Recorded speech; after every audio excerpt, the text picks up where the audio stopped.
Hello YouTube.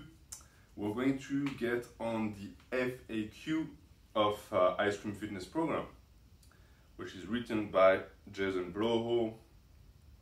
And when I did part one, I tried to refocus on the program, stay professional, stay on task, because there was a lot of things to say about the program because it wasn't really good.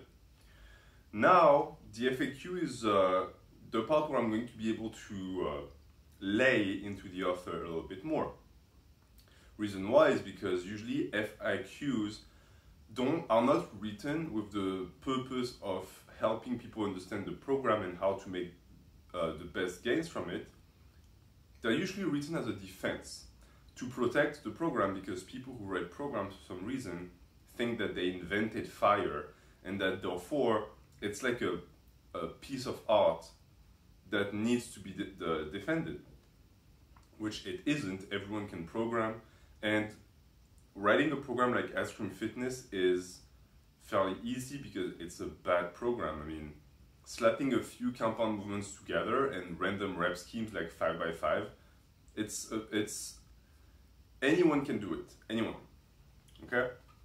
So, this FAQ is apparently a copy-paste, so it is not supposedly written by our boy Hemingway, but I highly doubt that.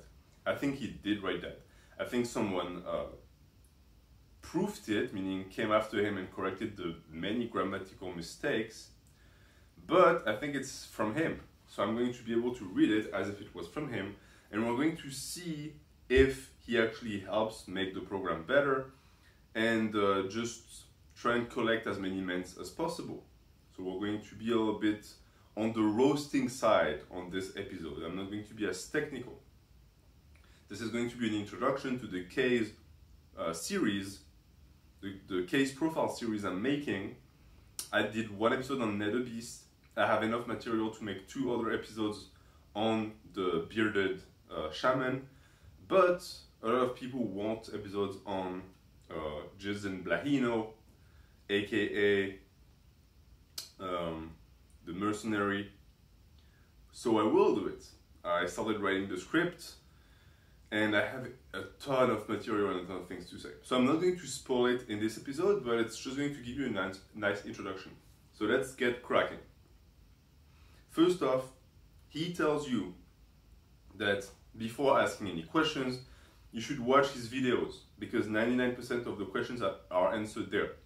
Okay, his channel has thousands of videos, all of which are 10 minutes long because he wants the ad revenue. He rambles for hours because he cannot get to the point because he doesn't want to, because he wants the videos to be long enough to pack them with ads. He makes videos on the same topic, sometimes 15 times the same exact video with a different title, with a slightly different thumbnail. But you're supposed to go and watch his videos so that you get an answer to your question. Sure thing. You totally didn't say that because you want people to give you clicks. What about if I don't have enough time to do the program? Which he says, if you can't take the time to do this, you are simply not worth the gains the program can offer you. The time for the workout is 1.5 hours. This is coming from someone who spent a year in bed playing World of Warcraft because he could, I guess. He faked being sick. He had his wife take care of him and pay the bills while he played whatever game he felt like playing, and he became obese. But he's telling you that you're lazy if you don't want to run his bad program. The reason why people don't want to run your bad program, Jason, is because you have them do squats, deadlifts, overhead press, and bent over rows on the same day. Squats, bench press, and bent over rows on the same day. This is too much. It's not that it's too long. I would argue that 1.5 hours is a little bit too long for novices, but it's also that it's too many compound movements that are going to be done with high intensity, with no variations in the rep ranges every single time they set foot in the gym. This is not good. This is why people don't want to do that. It has nothing to do with them being lazy. That being said, Jason calling anyone lazy is highly hypocritical, but that's a trend with him. You're going to see with the rest of the FAQ. What about if I want to change something? He tells you, unless you are unable to do this program for medical reasons, do not change the program. You are a novice, you do not know what you're doing. If you did, you wouldn't be looking up a workout on the internet. I agree with that last part. In a sense, anyone should be able to program, and in my opinion, you stop being a novice not when you can bench 2 plates, when you can start doing programs for yourself that are effective and make you progress. He says if you want to go changing everything to fit what you believe will give you better results, post it on the workout program, forums, so everyone can refer you right back to a proven program that works. There's no such thing as a proven program, right? A program is going to be proven because it becomes popular. But the reality is that most novice programs are the same thing. They are compound movements with effective rep ranges, which means nothing because everything is effective for novices, and a few accessories here and there. There's the truth of the matter is most famous training programs are not famous because they're good. They're famous because they're old, meaning that they existed during the genesis of YouTube Fitness, and therefore they were very well known back then because it was a small word. And now that 10 years have passed, they have that sacred status. Truth of the matter is there is nothing special about Icecream Fitness. There is nothing special about strong lifts. There is nothing special about starting strength. I'm not saying those are bad programs, but they're not good programs either. They can be bettered. And if you want to see what I did to Icecream Fitness, check episode number 1.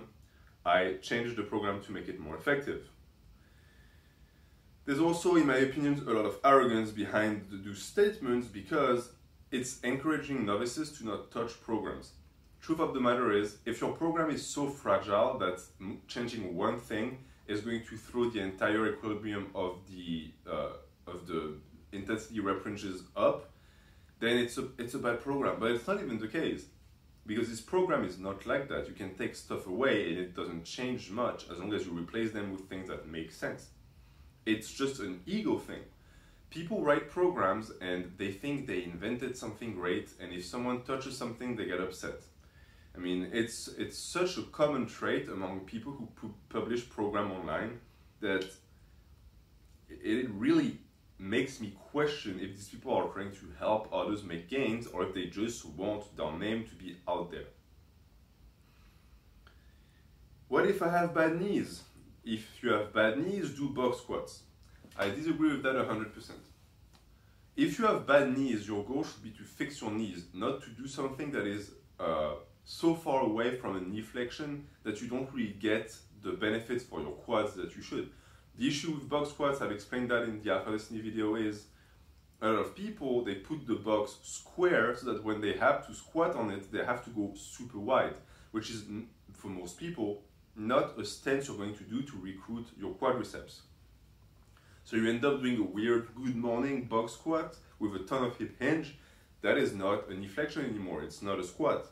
And I would even argue that the portion of the squat that taxes the legs and the tendons of the knees the most is the one that gets you to parallel. Below parallel, your hamstrings and glutes take over.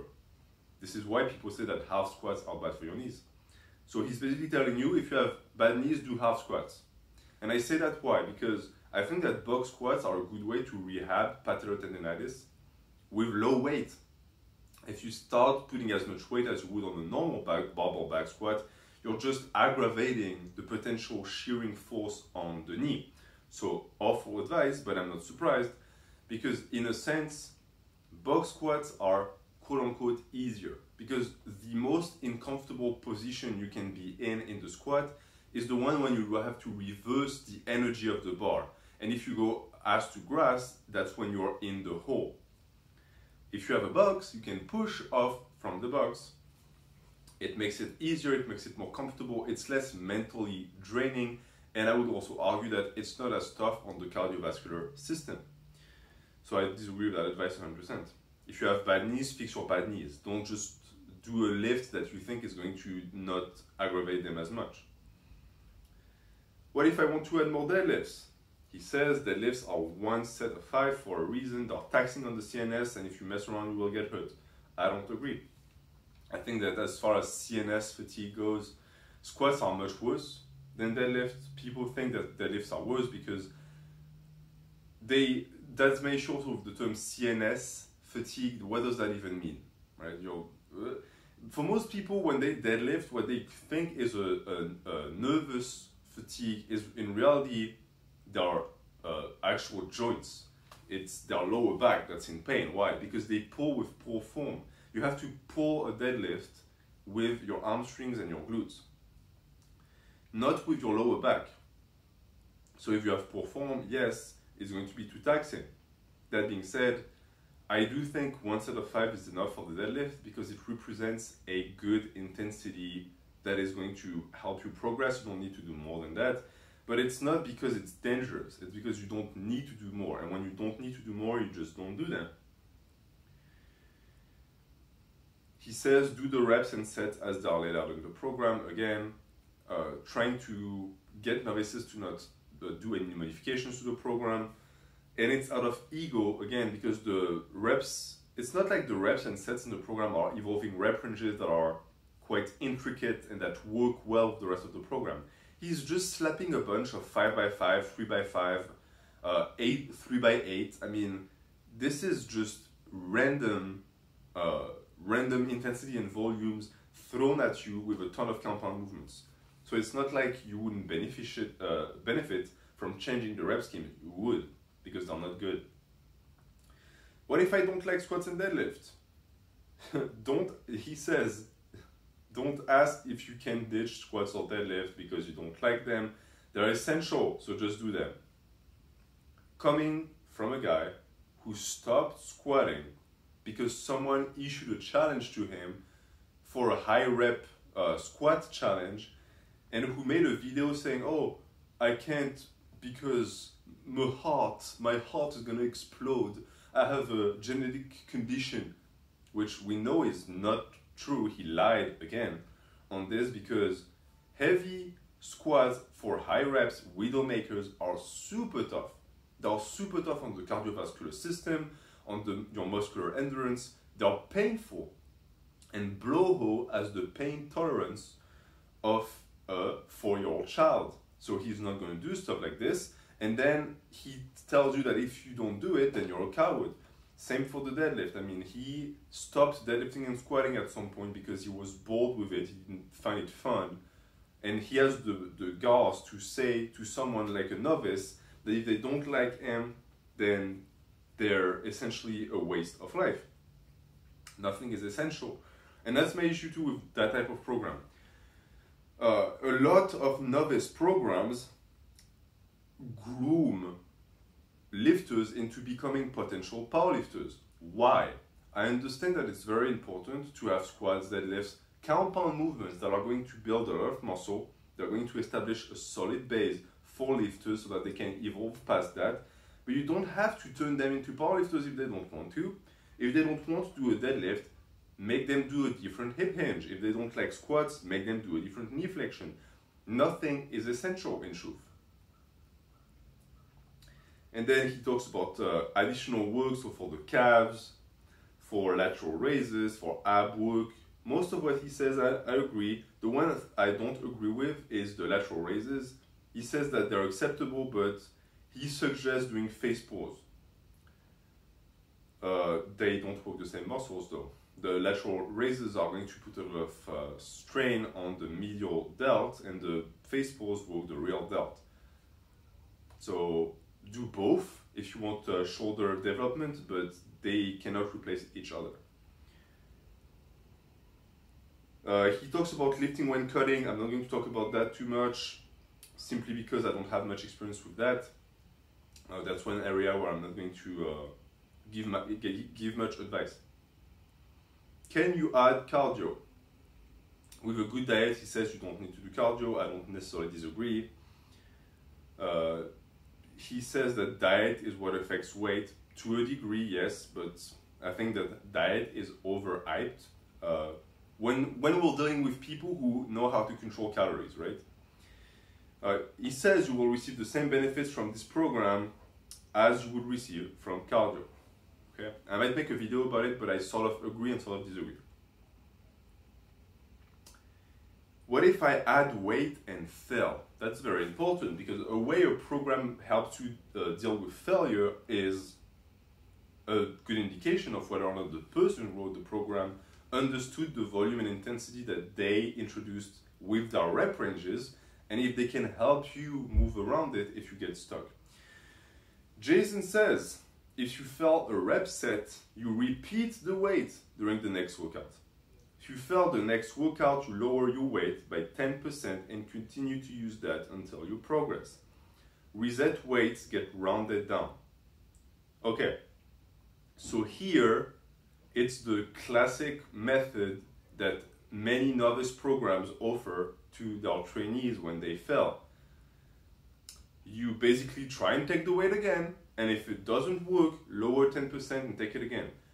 You understand that this is not a conducive way for progress. Why? Because if you end up repeating that same method of breaking plateaus again and again, at the end of the day, when you compound all of those times where you retook the weight or cut down 10%, that's a lot of time you didn't spend progressing. And the way it's written and the way most starting strength, strong lifts present the notion, they present it as if it's just going to happen once and then you speed bump past it. Truth of the matter is, you reach a point with those programs where you stop progressing and you start retaking the same weight several times, cutting down 10% several times, and you're stuck in the same waters. You never go past it. Why? Because this is not a good method for progression. You should get to a point where if you're stuck with the 5x5 and 3x5, you start modifying the volume and intensity, you introduce new rep ranges so that you go past it. This is basically telling people, hey, if you run into a wall, first off, try and running into the wall again to see if it breaks, and if it doesn't break, take 10 steps back so that you have more momentum to run into the wall.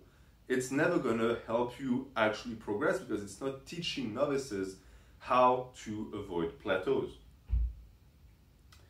Do I need accessory work?